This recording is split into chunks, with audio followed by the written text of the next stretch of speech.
I think it was Einstein who said we're supposed to have imagination as the source and logic as its servant.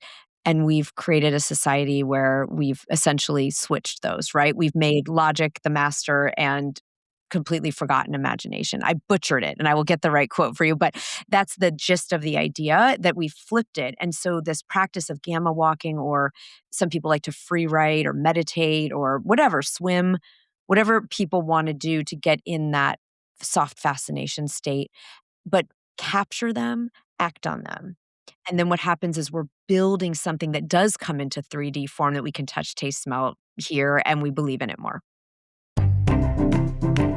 You're a coach, an entrepreneur, a marketer, maybe a thought leader with ideas that could change lives.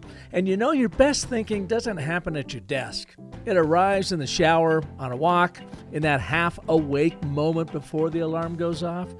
But in the age of artificial intelligence, you are being quietly pressured to outsource that genius, to let the machine think for you, and every time you do, your creative muscle weakens. Hello and welcome to the Business of Story, the home of artful intelligence. I'm Park Howell. Today, 5-time best-selling author and thought leader, Academy founder Sara Connell shows you how to train your brain for on-demand creative downloads using her Gamma Walk method from her new book, The Download. You'll discover the brain state that unlocks original genius, why AI slop is a beta state problem, and how one walk changed Sarah's life forever. She's been in the New York Times, on Oprah, Good Morning America, Today, and now on the Business of Story. Hello, Sara. Welcome to the show. So happy to be here. Coming to me from Chi-Town, I guess, Chicago. Chicago, exactly. I'm an East Coaster, though, so it's a little bit funny for me because my whole family's still on the East Coast. I grew up on the East Coast, but I've been here for over 20 years. So I think it's time to embrace my identity as a Midwesterner. And whereabouts on the East Coast did you grow up? Yeah, my parents are in D.C., so I grew up like right outside in Alexandria, Virginia, and I have a sister in New York and a sister in Philly, and then we have cousins and everyone in Boston. So I'm the outlier. I gotcha. And what took you to Chicago? Yeah, so I came out here to go to school. I went to Northwestern University that's out in Chicago, and then moved to London for a while. So I got to live abroad. And then, it was funny, it kind of got to me at first. I thought, it's so flat. I don't like the why is there you're out in the mountains, right? It's so beautiful, and I missed it. But it's the people are great. There's great food, great art, great nature. So I figured, I'm going to stay. Awesome. And you are coming to us today to help our audiences download their next big creative idea. What do you mean by that exactly? Right. So I have a book coming out later this year called The Download, and it is intentionally a little bit of a play on the era that we're in, right? We are in an era where we download everything from the cloud or from different software, or we're downloading from AI. And I really wanted to explore the way that, and I'm sure everyone listening has had a moment, I'd love to hear yours, Park, where you were either in the shower or you were walking, or you kind of woke up in between sleep and waking, and you suddenly had some kind of idea came to you, whether it was clarity about a decision or a book you were going to write or a business idea. Like, I'll ask you, I shouldn't make a rhetorical question. Like, have you had, if that was a download, have you had one of those? Oh, yeah. I think you're exactly right. And it's, it's the muse out there. Some people will say it's a saint overlooking looking over your shoulder and guiding you. And when you're writing your book, and you probably experience this too, and I've written a couple books, that you get in this flow, and it's like you are the vessel for another intelligence that is feeding through to you, to the page. And now that I mentioned that, I was just driving up from Phoenix the other day, and I was listening to filmmaker Robert Rodriguez. I don't know if you're familiar with his work or not, Sin City and some others. He's amazing. He was a guy that learned how to make films for like $7,000, and they became huge, hits. But he was talking about this very thing on the Joe Rogan show, and he was on there. If you'd like to hear it, or anybody else, yes, it was in April. It was like April 15th of 2025, in and around that area. It is a fabulous show on this very subject, and he talks about letting that muse come through. Just start writing and it's going to work for you. Start painting. And he goes, as soon as we start having imposter syndrome, then we are shutting off that gift, that muse coming through. So I think maybe that's what you're talking about. It's so similar. I'm gonna absolutely listen to that episode later today Oh, because I you'll know love I'll it. love it, and so we've all had these downloads, right? And I got really curious about where they come from, what's at play, and what if we could train our brain for them. I love neuroscience. I love physics. I love, even though I'm a creative and I'm a writer, I love that world. And it's been very important to me in my own personal development, my own business development. We weave brain science based strategies into helping people write books and talks and TED Talks and the things that we do at our thought leader programs.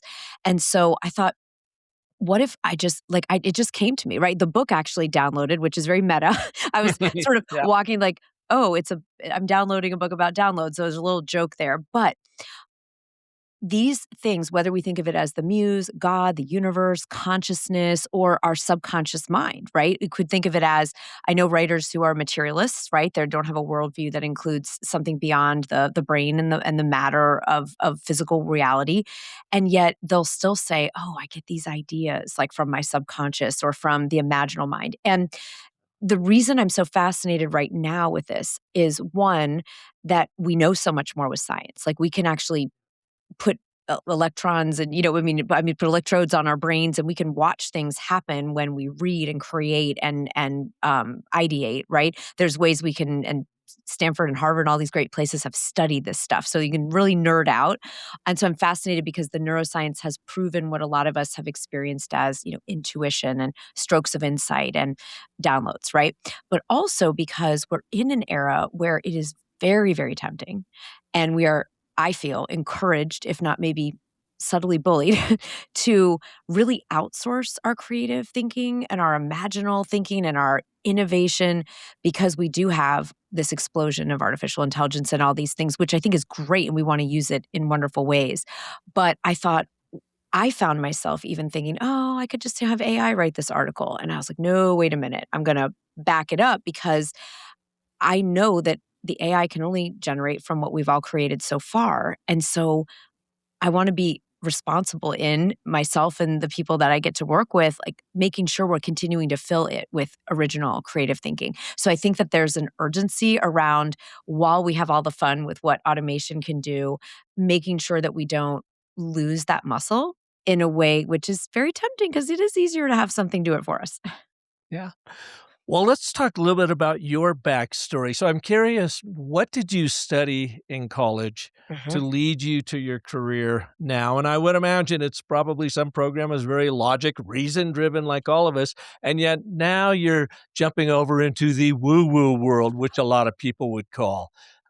So give us a little bit of that backstory and how you've come to this realization. 100%. And I call it SWOO, which is like science meets woo, because I feel like some of us, we might like the woo, but our left brain does need to be satisfied with research for some of us. Like we want Hmm. the data and the research, and then our whole brain kind of embrace these ideas.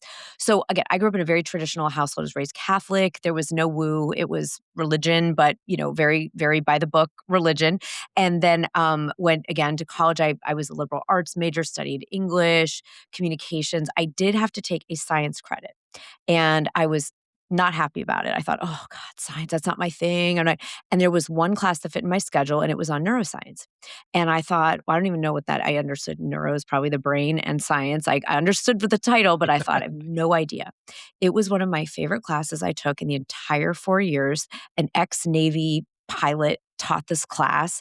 He was fabulous, interesting, and I was riveted, because I learned about things like neuroplasticity, which means, we can change what we believe and therefore what's possible for us in our lives. I learned about visualization. I learned about all kinds of things. And this was a Northwestern University science class. There was nothing woo. This was science. However, it was a science I'd never been exposed to. And it definitely planted seeds as I began to pursue a career in writing and, coaching and all the things. And I just love the woo, right? But I wanted to understand the why behind that woo. And that's really what kind of brought me, as I taught thought leadership for the last 20 years and help people write books and again do talks. what is happening in our own brains as we have to become, the people capable, like you said, of getting the muse to talk to us. We have to start painting or writing or speaking or whatever it is. But also, what could we embed in the work that we create that could make it transformational, not just informational or inspirational? And that's where the neuroscience and the SWOO really comes in, Mhm. because there are things that, our brains are wired for story. You're an expert in story and brand and these incredible ways that we get to share our message, and these things that you teach us all. And so there's neuroscience behind that, right? And which we can get into Mhm. however Oh, deep we yeah. want to or don't want to, right? But it's so fascinating to me that, for instance, people say visualizing is helpful, to manifest. There's all the woo words, but why? And like, what happens in the brain when we're visualizing? And now, because of peer-reviewed studies, we can see the brain matter reorganizing itself around a visualization, as opposed to only like a physical action, like learning to play the piano, for example. Mhm. And so it's really incredible. It's a little bit like sci-fi comes into our real life. Well, and, speaking of that, playing the piano, I play the piano, Yeah. and I was just up in Seattle visiting our 101-year-old mother who's hanging in there, but, she's had a marvelous, marvelous life, and she asked me if I could play the piano for her, and I came down and I played 4 or 5 songs that I just knew, a lot of music that I wrote because I did a lot of music writing back in the day, and then I would try to play some other songs that I knew, but I was logically like, "Okay, how does this go and where does this go and whatever." My muscle memory around those was gone. If I had had 5 minutes to plow through it, then it'd all come back, and that experience always to me feels like something else is being channeled. Like, Mhm. okay, so I know this music so well, I don't even have to think about it. I am just a musician and it flows through me and it plays. And I think that is true in writing and a lot of things that you are talking about here.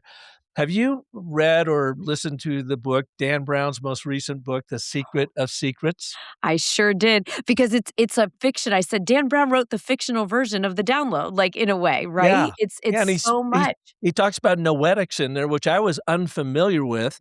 I listened to it and then have been doing a lot of study in noetics, and one of the metaphors he uses is and it apparently, and you could probably speak to this, science has proved this out to some respect, is our brain is like an antenna, and there are all these different transmitting radio stations in the universe out around us, and Yes. it depends on how you tune your antenna. And are you going to listen to horror story channel about your life or positivity or creativity or worry or whatever?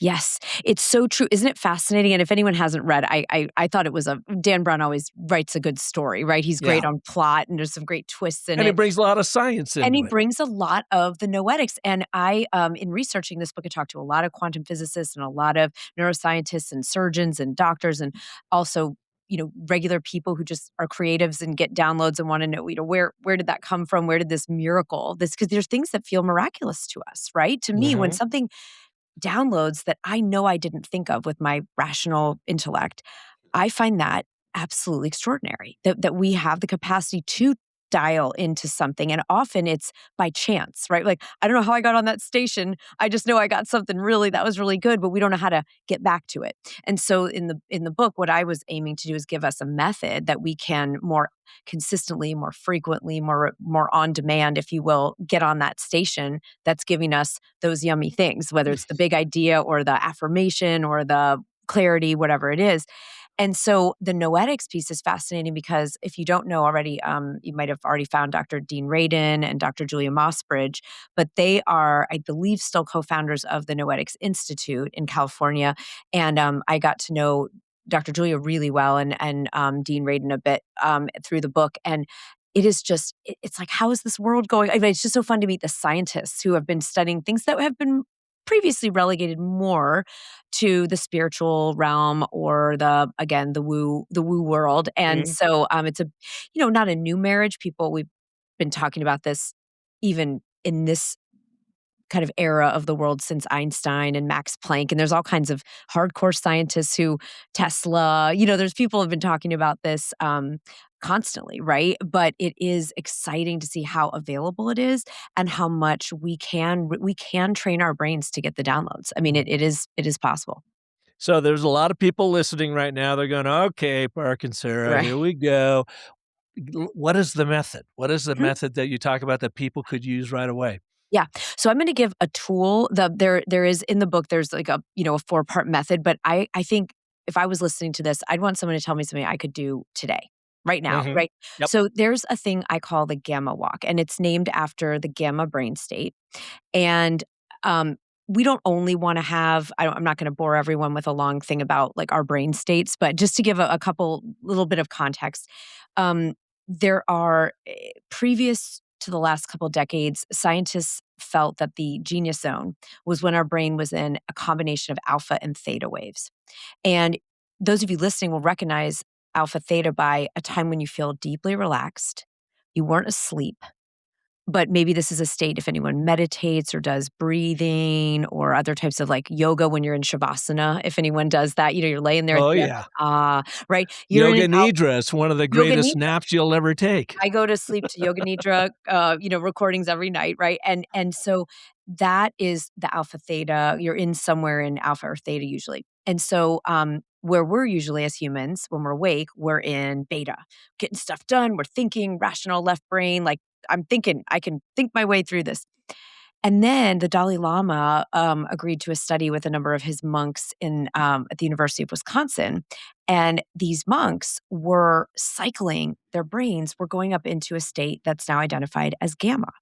And they didn't think the human brain was capable of this. And these monks were like, you think those are interesting? Here you go. I'll let me show you something really interesting. And I'm sure we'll find more brain states. People are predicting epsilon and lambda and all. I mean, there's always going to be new frontiers, I think, in what we can discover about our world and ourselves. Mm. But why I call it the gamma walk is because gamma is called the channeling state. Okay, so it's I'm sorry, where is what? the channeling state. So when The you were talking channeling about like you state, got okay. into the flow with your music and it's kind of channeling through you, or Yeah. people that again experience that shower download, or sometimes people say, "It felt like this book was just kind of coming through me, or this music was coming through me, or this athletes will talk about. Just I started ball was playing through me, or tennis players or whatever it was. It's the flow state, right? Yeah. So gamma, I named it the gamma walk. And what produces gamma, even if we're not a monk that's meditated for 15 hours a day, um, fascinatingly, is love, is one of the key energies and frequencies that it gets us on that radio dial. And so to do this gamma walk, what you would do is think of something you want to download. Do you want clarity on a decision you're making? Do you want that next big idea for a creative project? Do you want a solution in your business? Like whatever it might be, on any given day, we have a desire, right? And desire is a form of love. And in Yoga Nidra, desire is that sankalpa. If anyone's done that, it's like, what is your desire? So we stimulate that love energy with our desire. And also, then I have people just think of someone or something you love and just like almost as if you could send a beam of energy to that person. Somehow this starts producing gamma waves in the brain. And then you just go on a walk. And if you have to walk inside, if your body doesn't let you walk, you can gamma glide or gamma gaze out the window. It's not limited to ability level. And the point is at that point, you just focus on being present. And you're going to allow this is we get on the right channel through that intention setting and love.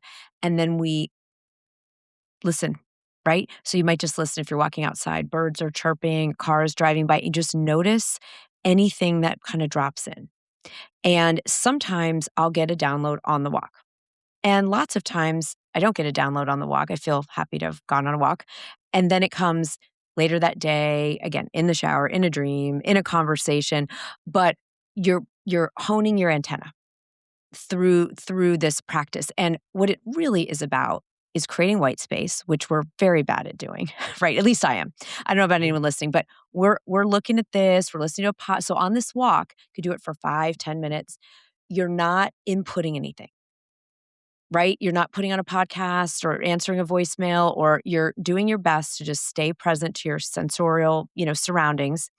And at Stanford, they researched this, and people's creativity and innovative ideas went up by 60% when they went just on a walk instead of trying to think at their desk or, come up with something or stay on the computer. And we kind of get it, right? It creates a little break. We get in a different state, but I wanted to know what the brain is doing. And then I added in some of the gamma stimulators, to this idea. And the Stanford researchers said we get into a state of what's called soft fascination. And that's their term for when we get the dial tuned to get the downloads. Hmm. So give us an example that has happened to you Yeah. where you purposely did this practice of getting in a gamma state flow, Yeah. and you had that aha moment of channeling something almost otherworldly that maybe surprised you and maybe even scared you or freaked you out a little bit. Like, where did that come from? Yes. Well, I've had a lot because now I do gamma walk every day. But I will say one. I'm going to give two kind of short examples. One professional, more, and one personal. So I was wondering, kind of what am I going to write about next? I've written, like you, many books, and I think you have 5-time bestseller, yeah, right? I've Yeah. got number 7's coming out this fall because I had, snuck another one in there. So this is, something I teach, something I do. But anyway, I didn't know what I was writing about, and I took a walk, and a text flashed across. So kind of breaking the rules of the walk. I kind of saw my phone, and it was like a news story alert type thing.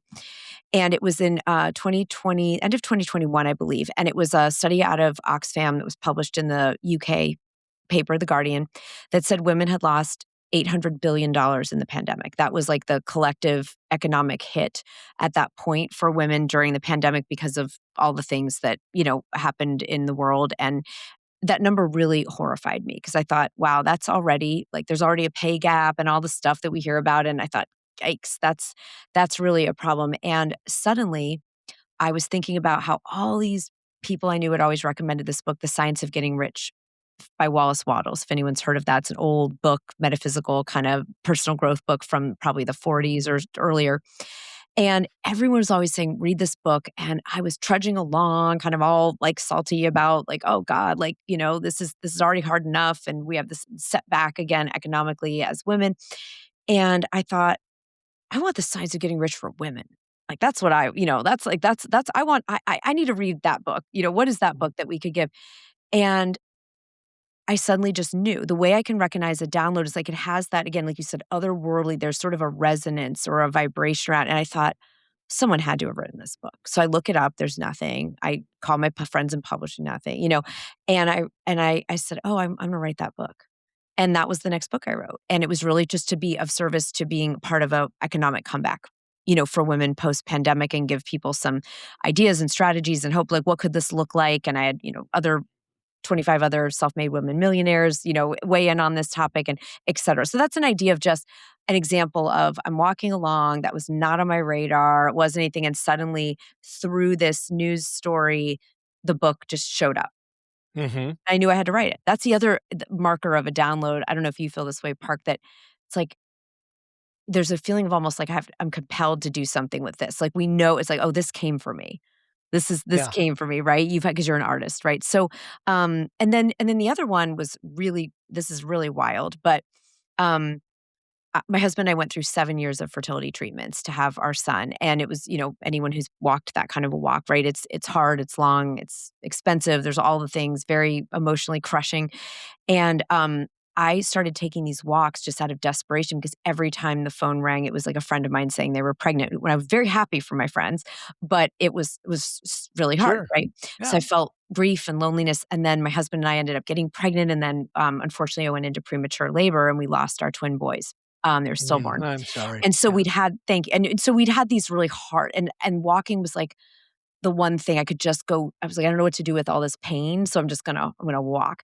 And my mother was doing the same thing around something completely different. She was walking because she was turning 59, and she felt like she had no role model for what like she was gonna do. She's like, I don't want to retire. I'm not done. I feel like I'm youthful. I feel like I'm healthy. I don't want to move to Florida. I don't play golf. Like, I don't know what I'm supposed to do with, and she just was having a lot of desire, right, to understand what her vision was. And long story short, we would take these walks and we would talk to each other afterwards. And yeah, I got nothing. I don't know how I'm going to have a child. I don't know what I'm supposed to do next. And a very wild thing happened. When she was on one of these walks months later, she had this vision come through her, this download to offer to be the surrogate for our child. Now, Wow. this is a woman almost turning 60, okay? And all of a sudden, it kind of went through her, and when she suggested or offered this, we thought, "Our doctor's gonna call the psych ward." I mean, like, this is just a cra this is they're gonna say, Yeah. "Guys, I'm sorry, you've been through hell, but no." Like, this is not this is insane.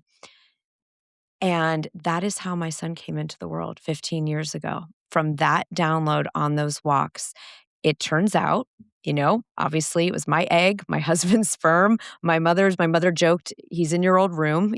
That was like the twisted twisted jokes that we made in our family during this miracle. But to us, it could feel very, some people might hear this and think, "Oh, that's horrifying." But to us, it was a miracle of a way that we never talk about, never imagining, nothing we could have come up with on our own. It was nothing we could have thought of. We were looking at adoption and, foster, all kinds of other options.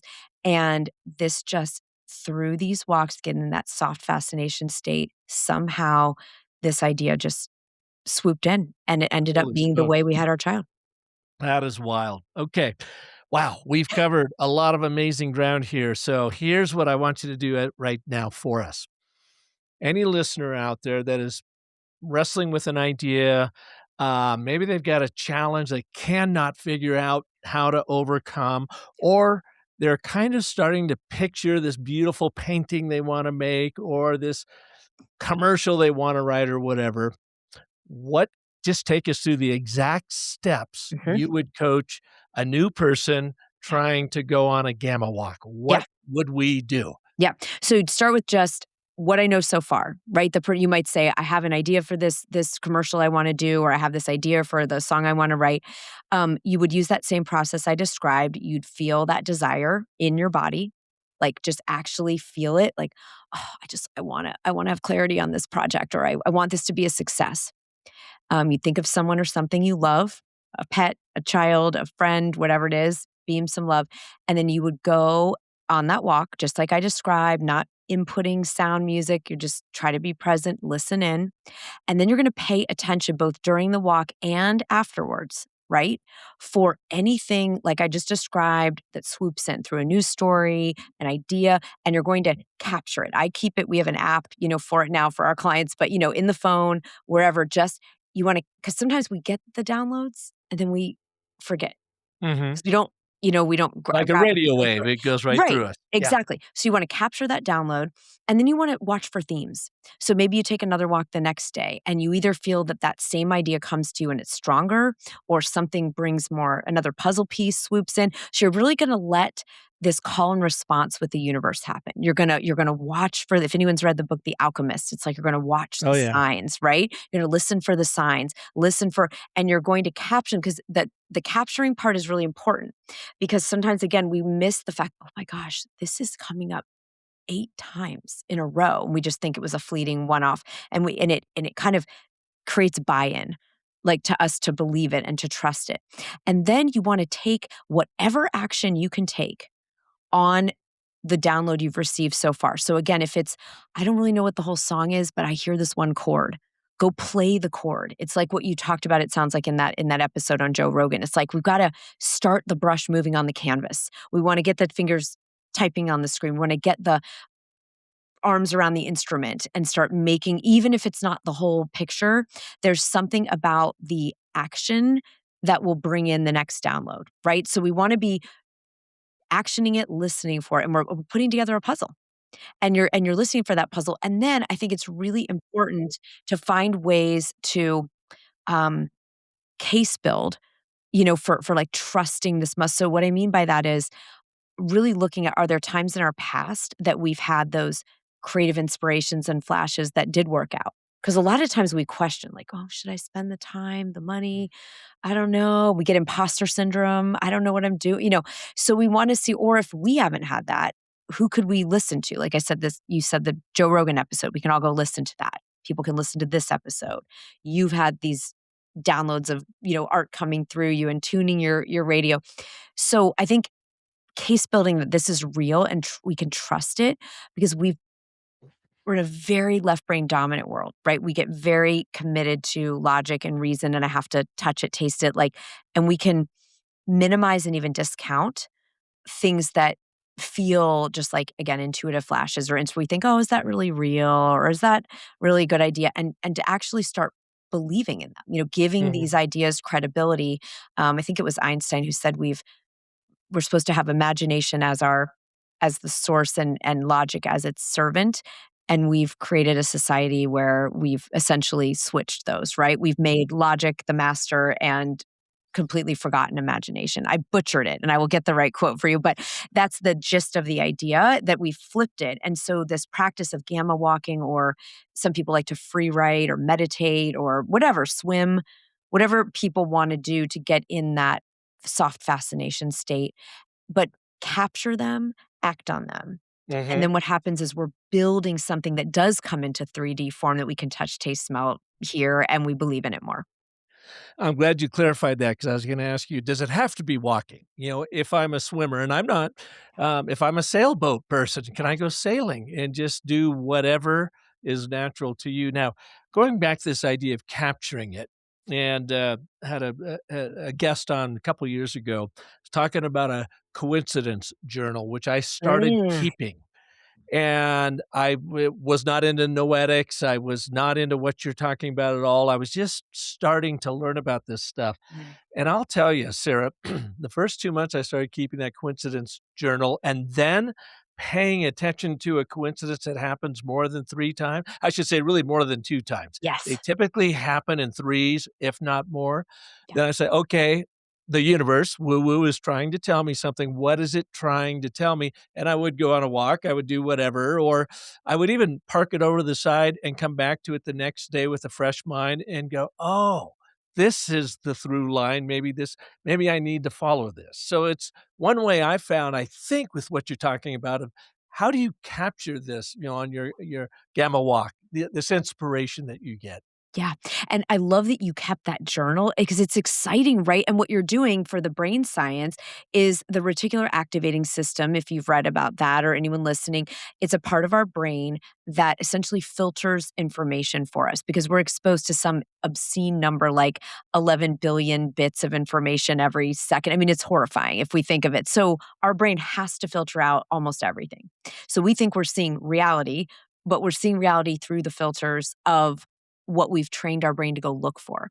And most of us just do that unconsciously because who's thinking about training your brain for something? However, what you did is you started to train your brain to look for coincidences. They're there, but you were able to actually notice them and then say, "Ooh, what if this is a message, what is the message?" Right?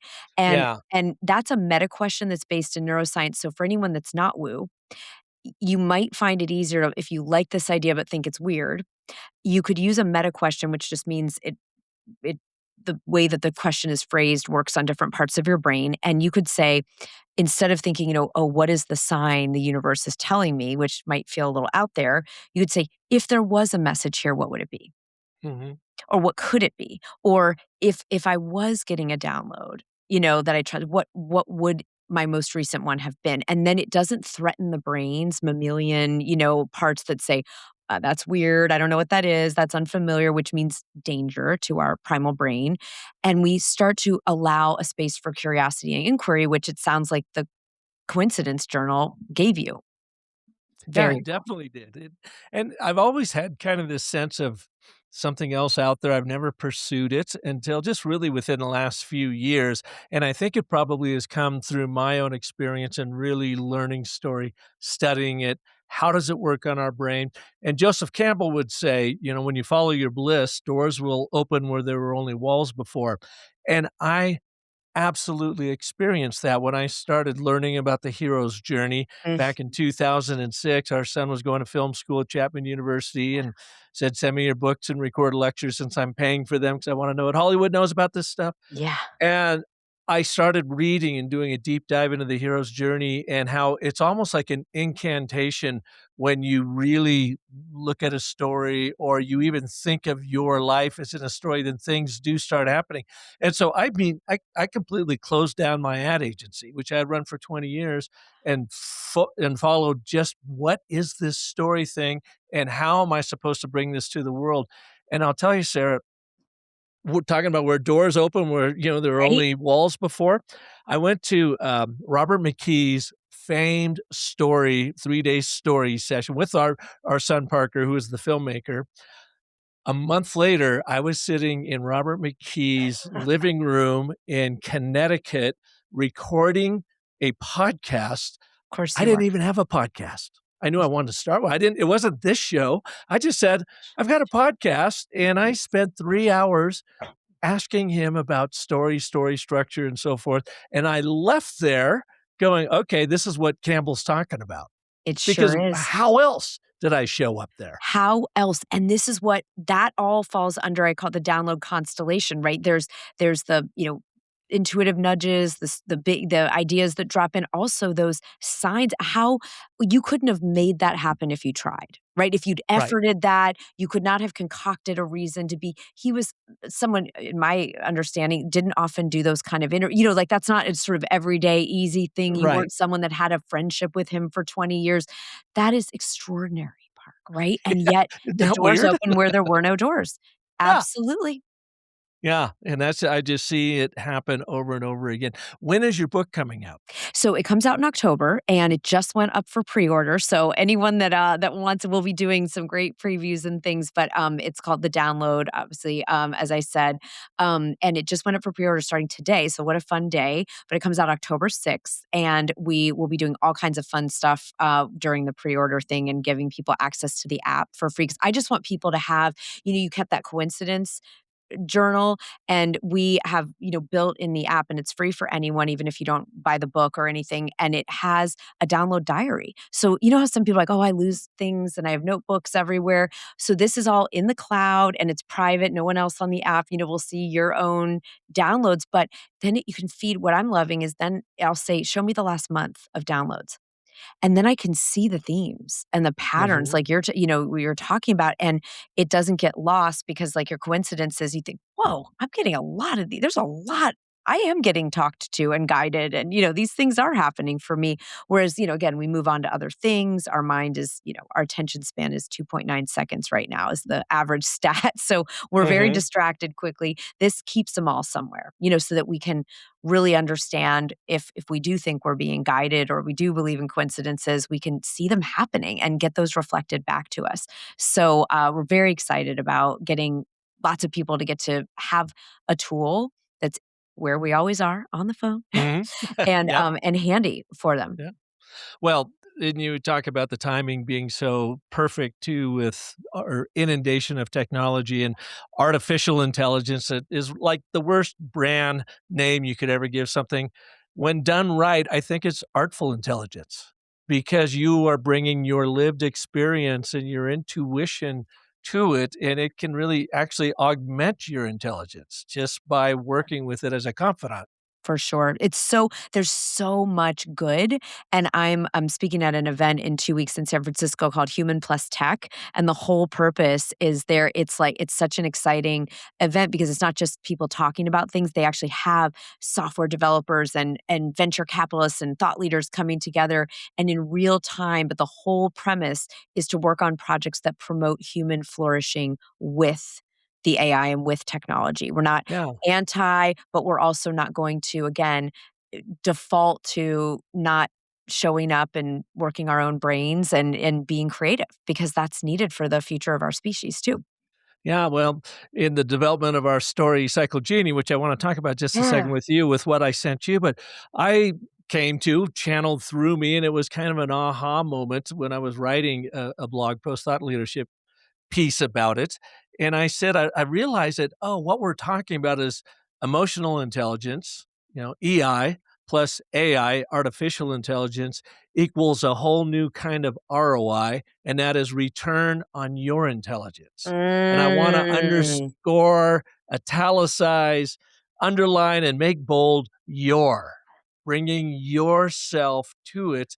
And then what it can do is amazing. So, for instance, you've obviously have put together a very, very thoughtful brand and a website, and I gave it to the Story Cycle Genie as I do with all of our guests. And then I sent you yesterday the 13-page output that says essentially, mirror, mirror on the wall, how is my brand showing up for all? What did you think of what you received? Well, if anyone hasn't gotten to do this yet, it's extraordinary, right? Because I didn't know that was a surprise, Park, right? That I didn't know that you were going to send that.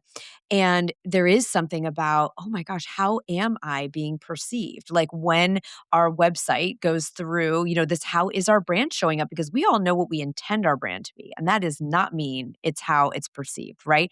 So there were so many, I mean, it's very comprehensive. I think, especially for anyone that doesn't know about, I mean, some of your frameworks, Park, again, you're an expert in this, but understanding your unique selling proposition is different than your, the emotional promise is different than, so I think that you're giving someone an insanely comprehensive look at their brand, but not just what the brand is doing, but how it could be improved and how we could strengthen the brand messaging, right? And to have that, you and I had never met, we'd never talked, but the fact that you put that through your proprietary bot, your AI, it's incredibly accurate and also showed the opportunities. It's like, oh, well, you're under leveraging. It showed me two things I was under leveraging.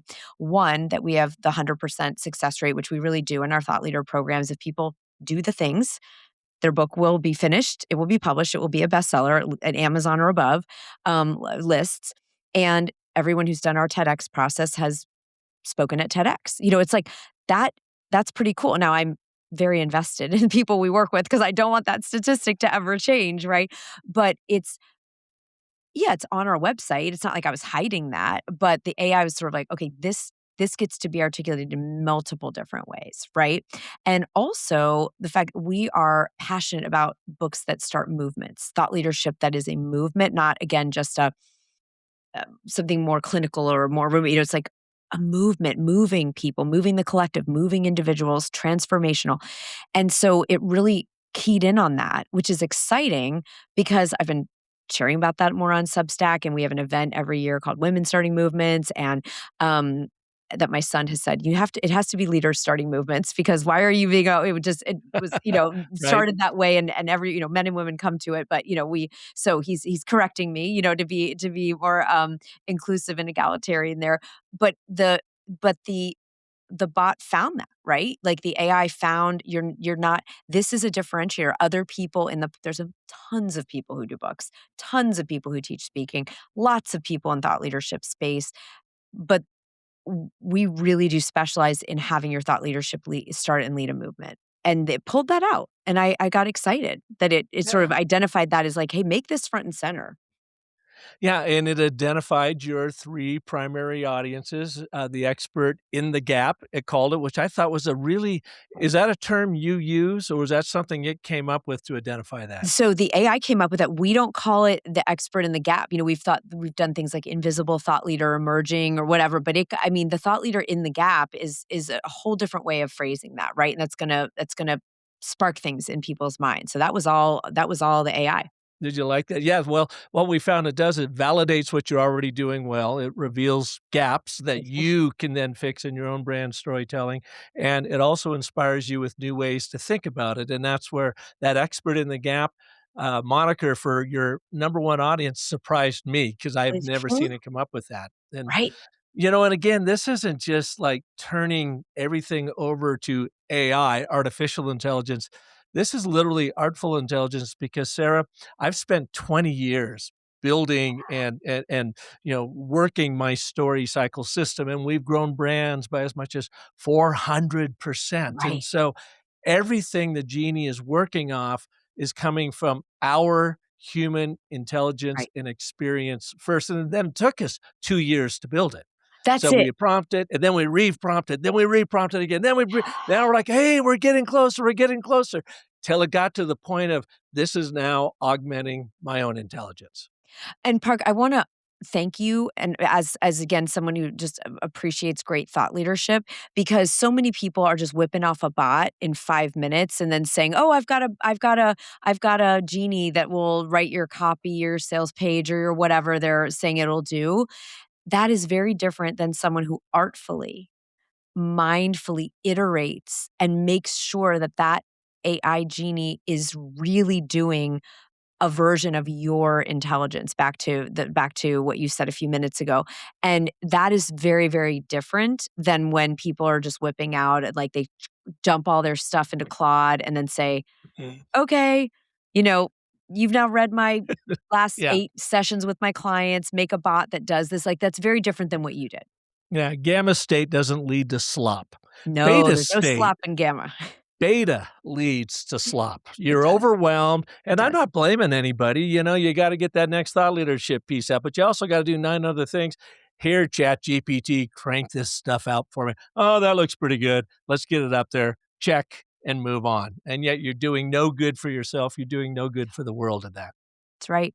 And the MIT study, they did brain scans on people using the AI to create writing and then people that didn't. And I mean, it's no surprise, but what's sobering is the brain scans are dead. Like, it's a dead zone on the people that use the AI when they didn't participate like you're talking about. They just let the AI write the essay and they just have a dead brain, versus the people that had to, co-create or create. Of course, they're prefrontal cortex is lighting up and their creativity, there you see the whole thing happening. And so I always think of that. I can't unsee that, right? And what you're talking about is you let yourself get lit up, you participate in it, you're contributing to it, and then you make something really magical. Yeah. Well, thank you for, going through that. I mean, I know it was kinda last minute because I was traveling, but I ran your brand through it yesterday, and it took the genie about 2 minutes to give that assessment. That's page 1. So it says, "Here's who she is," If you were using it as a, paid customer, a collaborator with it, you would look at that assessment and go, "Yeah, it's, 70% accurate, but I think it's missing this, this, and this." You just Mm, tell it that. Get it to like 90% accurate, and then you say, "Okay, now run the story cyclone," and in the next 5 minutes, it took that assessment, looked at your competition, looked at the industry, and then wrote and provided you with the next 11 pages of your whole brand narrative strategy. And then you could go, okay, this is great. I need to tweak this. This isn't the right audience. This is my new, the audience I want you to look at because again, it's polling from how you're currently showing up. yeah. And you go, boy, I like the UVP, the unique value proposition, Mhm. but I would like 3 versions of it based on this primary takeaway. And then one Nice. that you get close and you would go in and you would wordsmith it maybe a little bit more.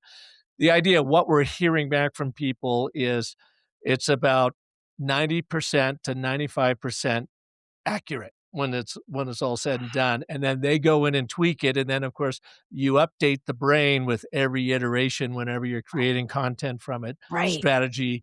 It learns you. It becomes your cohort, your co-pilot, if you will, in building, managing, and telling your brand story. Park, do people then have it, because I only had the benefit of this first, round through that you so generously shared with me. Do people then can it write, like you say, okay, now write a sales page for this thing, or is it Yeah, going to be able to be your copywriter because it knows totally you is. so well? Okay. It knows you and like Sarah, so it would not only know your brand and how your enterprise is going to the market, it has a voice author genie in it. You would just have it review your 10 or your 5 Right. best-selling books, the new Yeah. book coming out, you would have it anything you've written, and it starts writing like you. And S- then you coach it. You just say, "Okay, ooh, I see a little bit of AI slop. I never say it like this. That's Yeah. obvious an AI tell." It goes, "Oh, sorry about that," because we are working with large language models. It'll pull it out and hopefully never do that again. But we get to the point that I can write with it. And here's an example of how I use it. Yeah. So say your book comes out, Yeah. right? And I love it. I read your book and I go, man, I really love this. I want you, Jeannie, digest her book. Yeah, I'm not stealing from it. Yeah. Just like, here's what she wrote. And I want you to celebrate this particular part that I really liked. And I want you to relate it over to yourself, the genie, and how Mm, people can collaborate with you after doing that gamma walk to Yeah. even augment that inspiration, or they've got the inspiration. Now you want to take it to new areas. Write a thought leadership post, completely search optimizable for, AI, AEO, GEO, SEO, whatever. Yeah. It will then maybe give me a 12 to 1,600 word post. And then I'll read through like, oh, okay, this is really good. Let's take this section out. I like this. I wouldn't say it like this. But then here's the real secret. Sarah, I go, oh, this reminds me of an anecdote in my life. And then I would write that anecdote Yes. and I would say, I now want you to start this article with this anecdote, and I want you to weave the theme throughout. And I end up with a really solid thought leadership piece that Yeah. maybe took me 2 hours collaborating with the genie, would have taken me 8 to 10 hours had I tried to do it on my own, and it wouldn't have been as good. This is what I love. This is warming my heart. It's warming my heart because so many people are just doing the slop, or they feel like I can't even let it touch my work, right? And you're showing us through this genie that you've taken time to build and through your collaborative process, because you still did put in the 2 hours, right, to create something quality, but you didn't have to put in 10. And I think if anyone asked us, we'd love those 8 hours back, right? Like we'd Well, all be very grateful. and you've got to bring the idea to it. You can't Yes. just tell, some custom chat GPT, Right. hey, take Sarah's book, compare it to this, write me an article, boom, Yeah. go. You got to go, no, here's what I'm really interested in. This one through line she talks Right. about here, how it applies over here. Help me pull that together in a first draft, and then let me become the chief copy editor and Yes. come in and provide you an anecdote to set that up, and then, work with the rest of it to make sure. And then, by the way, when it's all said and done, I said, please record this record to Park's voice profile, because you're going to find more insights on how Park likes to write. Thank you. Got it. Boom. It just now got smarter about how to write for me.